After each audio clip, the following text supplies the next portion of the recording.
Je suis maintenant très heureuse de pouvoir accueillir deux nouvelles personnes qui vont venir faire une chronique aujourd'hui dans une série de chroniques en collaboration avec le Laboratoire des jeunes journalistes en environnement dans le programme Sors de ta bulle de la Fondation Monique Fitzbach et qui est accompagné d'un mentorat avec 1.5, le média de l'action climatique. Donc, c'est la deuxième année qu'il y a cette collaboration-là avec l'effet durable. Et j'accueille aujourd'hui, dans le cadre de ce programme-là, Mélodie Neveu et Rose-Marie Quentin. Bonjour à toutes les deux. Allô? Allô? Merci de vous être prêtés au jeu déjà, de créer une chronique puis de venir en ondes avec nous. C'est vraiment génial. J'adore ça. Donc, là, il y a les élections municipales qui se sont tenues début novembre et vous aviez envie de nous parler de la sous-représentation des jeunes parmi les élus municipaux. Pourquoi ça vous a interpellé, ce sujet-là? On n'en parle pas souvent, mais la représentation des jeunes en politique est très importante. Au Québec, on parle d'un électorat des 18 à 35 ans qui représente environ 27,7% de la population, soit plus du quart de la population totale.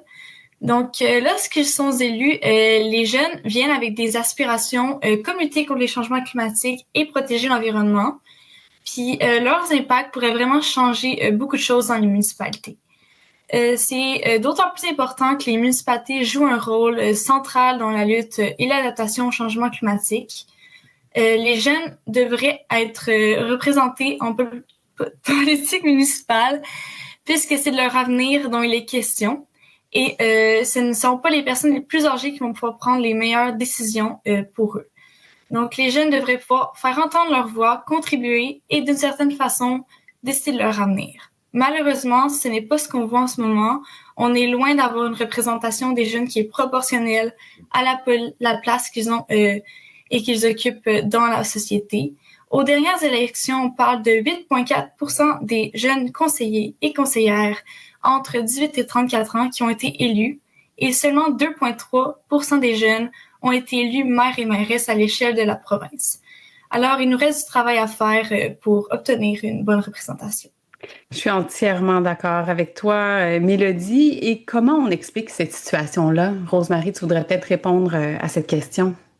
Oui, eh bien, on a fait des recherches et on a trouvé une étude réalisée par la firme de sondage et d'opinion Ipsos Québec. Alors, c'est une étude réalisée en 2022 sur les jeunes et la politique et ça nous apprend que les jeunes de 18 à 34 ans ont une perte de confiance envers le système politique.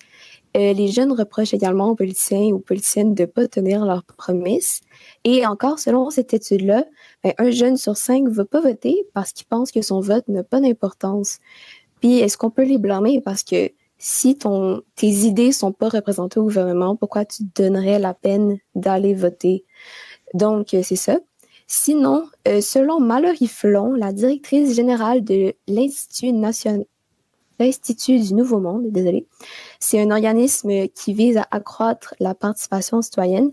Et selon elle, les jeunes ont un sentiment de doute ou d'impuissance face à leur compréhension des enjeux politiques et même du système politique et s'abstiennent donc d'y participer, soit en allant se présenter en politique ou en votant. On peut aussi imaginer que les jeunes sont jeunes. Tu sais, à 18 ans, tu finis le cégep, commences l'université, tu as une période de changement, tu quittes peut-être la maison familiale, tu trouves un travail, tu commences ta vie. Alors, certains d'entre eux n'ont pas nécessairement le temps ou d'intérêt à consacrer à la politique et s'abstiennent donc de voter encore une fois ou de se présenter. Et on doit aussi se demander, est-ce que les partis politiques ont fait ce qu'ils avaient à faire pour rejoindre tout leur électorat? Parce qu'il faut se dire, de nos jours, les réseaux sociaux sont très présents dans la vie des générations plus jeunes et c'est principalement là qu'ils vont s'informer, etc. Alors, durant les campagnes politiques, c'est sûr qu'il y a certains élus qui vont faire des vidéos sur les réseaux sociaux, etc. Mais c'est principalement par les médias traditionnels qui communiquent.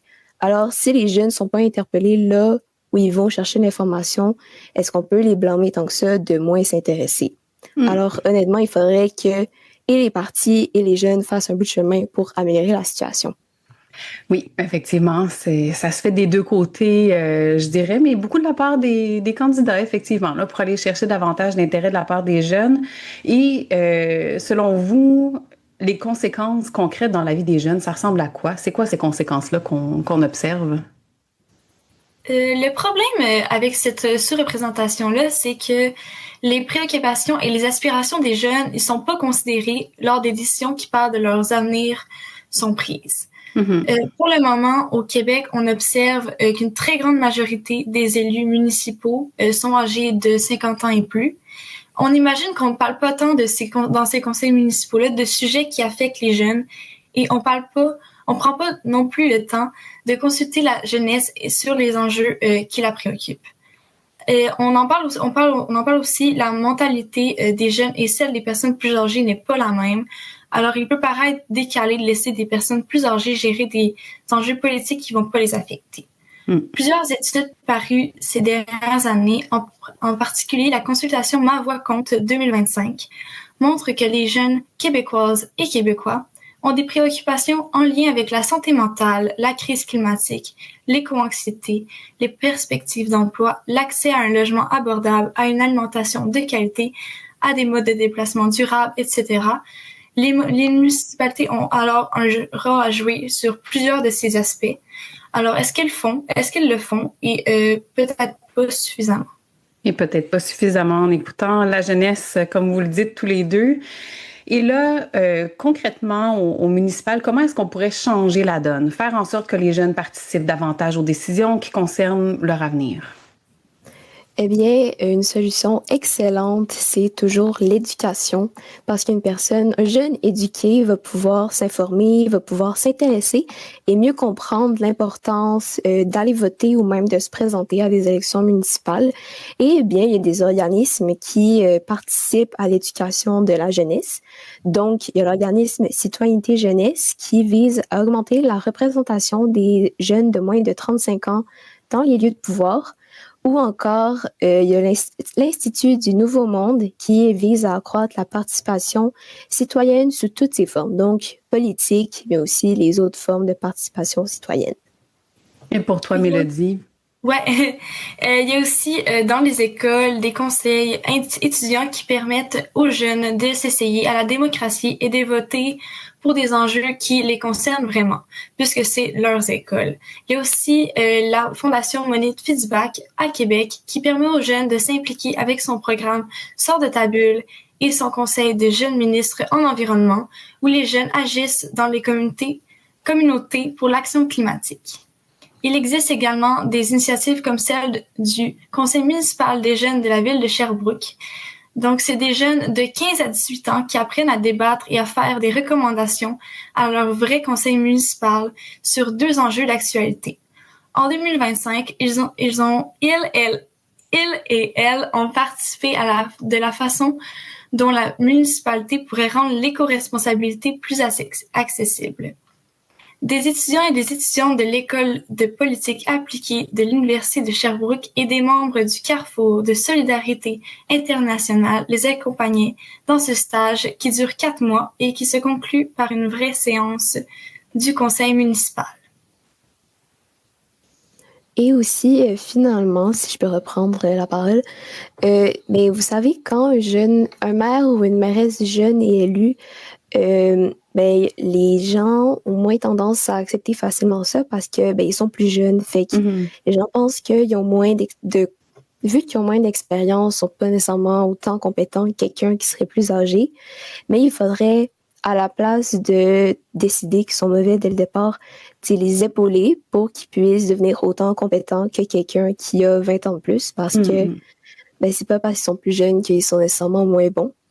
Et d'ailleurs, il y en a, comme elle a dit tantôt, il y en a peu, mais il y en a des jeunes maires-mairesses, comme à Saint-Félix-de-Valois, il y a Audrey Boisjoli qui a été élue pour la première fois en 2017 à 26 ans. Et cette année, elle a été réélue pour son 3e mandat. Et c'est un exemple très inspirant. Vraiment, effectivement. Puis je suis d'accord qu'il y a beaucoup d'agisme dans le milieu politique et aussi, comme vous l'avez nommé toutes les deux, les jeunes se sentent peut-être imposteurs encore à pouvoir prendre cet espace-là parce qu'ils sont mal vus, entre guillemets, ou sont critiqués de par leur âge. Mais qui de mieux que la jeunesse actuelle pour parler des enjeux qui les concernent? Je suis tout à fait d'accord avec toutes les deux sur cet aspect-là. Et oui, on en veut plus de jeunes en politique. Donc, merci d'avoir abordé ce sujet-là avec nous aujourd'hui, Rosemary et Mélodie. C'était un grand plaisir de vous compter parmi nous à l'effet durable. Merci. Ben, merci de nous avoir reçus, Maude. Merci Maude. Passez une excellente journée.